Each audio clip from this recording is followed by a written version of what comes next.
Hello traders. चलिए sell side जाएंगे। ये अपने एनालिसिस में बात किया था। चलिए।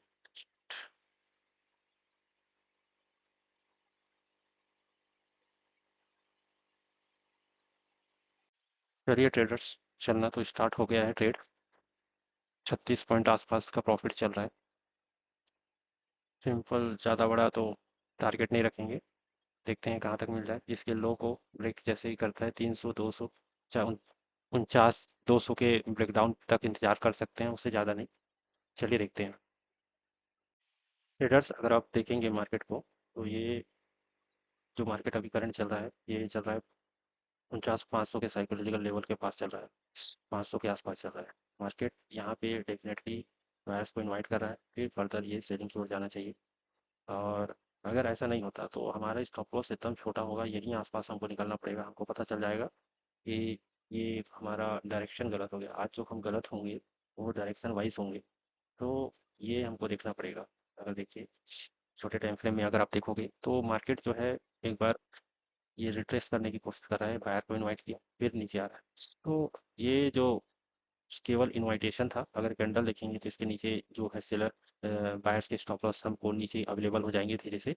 वो हमारे लिए अच्छी बात है। एक ग्रीन कैंडल हम हमेशा अच्छी बात होता है अगर आप इसको पॉजिटिव वे में लेते हैं तो। ट्रेडर्स, अपना ट्रेड चल तो चुका है, लेकिन मैं ज़्यादा बड़ा प्रॉफिट का उम्मीद नहीं कर रहा हूँ। इसकी वजह कुछ है जो आपको कुछ देर में बताता हूँ। अगर आप इसको देखेंगे तो जो निफ्टी है और सेंसेक्स वो अपने लो को टच करने वाले हैं, कल के लो को। और बैंक निफ्टी, अगर सेंसेक्स भी देखेंगे वो अभी ऐसे ही है, कुछ है। सेंसेक्स भी वैसे ही कुछ है। लेकिन अगर आप बैंक निफ्टी को देखेंगे तो बैंक निफ्टी उतना मुझे स्ट्रांग लग रहा है, वीक नहीं लग रहा है। तो इस कंडीशन में एक चीज़ है कि हम ज़्यादा बड़ा टारगेट का उम्मीद नहीं कर सकते। अब ये जो सिमिलर बिहेवियर होता है अगर आप उसको देखेंगे तो एक वीक एक स्ट्रांग हो सकता है। लेकिन इसमें सिंपल सा है कि हम ज़्यादा बड़ा टारगेट हम लोग मैं एक्सपेक्ट नहीं कर पाऊंगा, छोटा सा ही। चलिए देखते हैं। यहाँ पे 40 पॉइंट आसपास समथिंग चल रहा है। अगर इसके लो को निकाल देता है तो डेफिनेटली हम लोग को टारगेट आगे फर्दर देखते हैं। यहाँ कितना चल रहा है? 67 70 80 पॉइंट के आसपास निकाल सकते हैं अपन।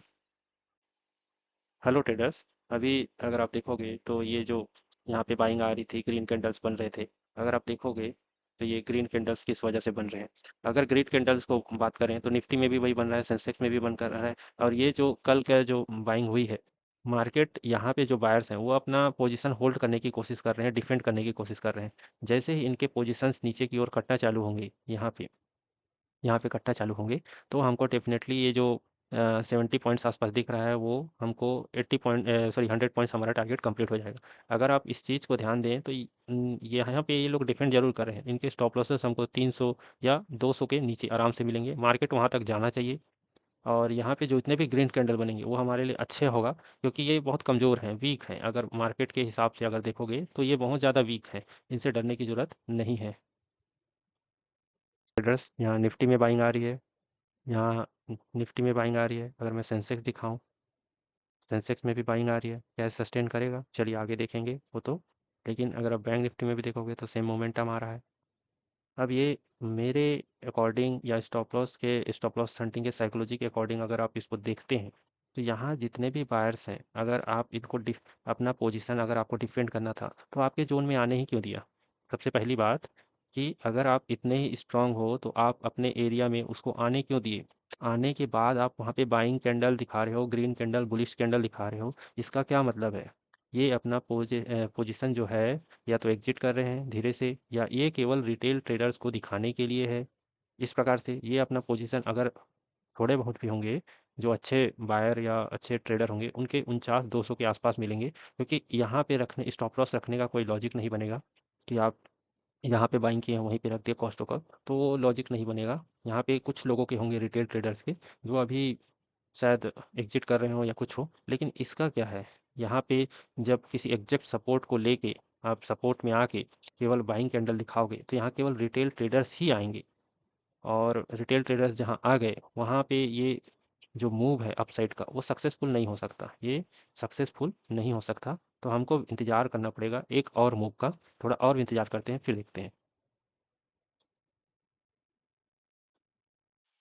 हेलो ट्रेडर्स, यहाँ पे अगर आप देखोगे तो बार बार यहाँ से बाइंग तो आ रही है, लेकिन सेलिंग भी उतनी अच्छी तगड़ी आ रही है। मतलब यहाँ जो बोलते हैं ना, टग ऑफ वार या बायर सेलर के बीच में जो घमासान युद्ध होता है, वो होना स्टार्ट हो गया। ये कंडीशन जो है, इसका एक मेन वजह अगर आप देखोगे तो ये तो बाइंग जोन है ही।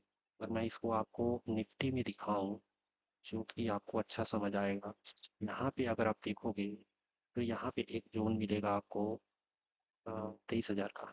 मार्केट 23,000 का साइकिल है, इसको एग्जैक्ट सपोर्ट लेके ऊपर गया है।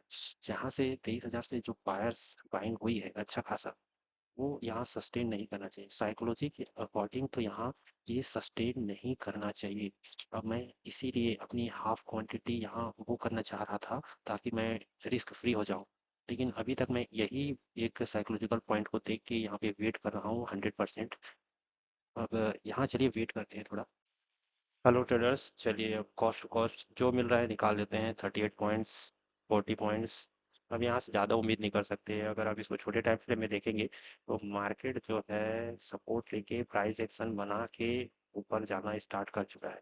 अगर सेम चीज़ आप निफ्टी में भी देखेंगे तो सिमिलर ही है। अगर ये इस पॉइंट के ऊपर सस्टेन कर गया तो हमारे पास ये जो प्रॉफिट दिख रहा है 30 35 40 पॉइंट का, वो कुछ भी नहीं बचने वाला। डेफिनेटली कुछ भी नहीं बचने वाला।